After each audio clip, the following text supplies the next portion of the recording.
3.6 billion people around the world have still never heard the name of Jesus. It's entire communities, generations, families. They will live and hopefully not have to die without ever having heard the gospel. On April 11 and 12, churches all around the world will rise to respond. We've prepared everything that you need: an incredibly powerful campaign video, resources ready to use, a clear path to lead your congregation. Let it speak to your heart and then lead your people.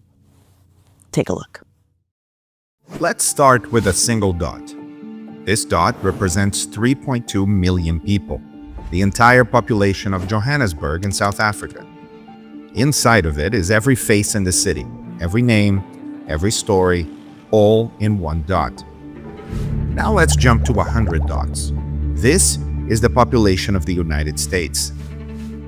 If we go further, we have 8.1 billion people in the world. And this leaves us with one question. How many of these dots represent people with a regular opportunity to hear about Jesus?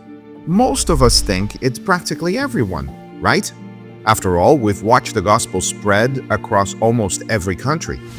How close are we to the end? And this gospel of the kingdom will be preached in the whole world as a testimony to all nations, and then the end will come. So is this the small patch of ground we still have left to cover? Let's keep reading. As a testimony to all nations. Stop there. Countries did not exist when Jesus said this. The word he used was ethne. That's where we get the word ethnicity from. He was talking about people groups, tribes, clans, language communities. 7,130 people groups have no sustained witness to the gospel. 3.6 billion people. Born, living, dying, having never encountered the truth about Jesus. Why, I hear you ask? In these regions, saying the name of Jesus can mean prison. Missionaries are expelled, borders are sealed. We need to drop our triumphant attitude that we've almost finished the work Jesus gave us. Let's face the fact, even if we reached one person every single second, day and night, without rest, it would still take over 100 years to reach these 7,130 people groups. Yet, technology changes the math entirely, and the Hope Channel network is already there. Our 89 channels are active in more than 80 countries, broadcasting in 119 languages. Our teams create Christ-centered content that reaches millions with eternal hope in Jesus across television, streaming platforms, and social media. But a network is only as powerful as the people willing to go. So we need to recruit them, train them, deploy them, brave men and women who know how to create and distribute global media, using every technology available into the places where missionaries are barred from entry. On a Sunday afternoon, Gladys made a decision she believed was final. She cleaned the house, she cooked her children's favorite meal, she walked outside and prayed one last time. She felt it was time to end her suffering.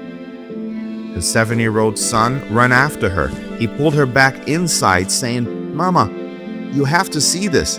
There is a lady talking about when her husband died." Gladys watched. When the program ended, she walked to the latrine at the back of her house and poured out the poison. Then she called the number on the screen. Gladys surrendered to King Jesus and was baptized. But the story did not end with her. When her church could not host a Hope Channel event, she hosted it in her own living room. Night after night, people came. 37 of them now baptized. One widow, one screen, one living room, and the gospel multiplies. Let's take a look at another dot. Do you know what this blue dot is? Earth. 4 billion miles away, a pale blue dot suspended in a beam of sunlight, almost invisible against the darkness of space.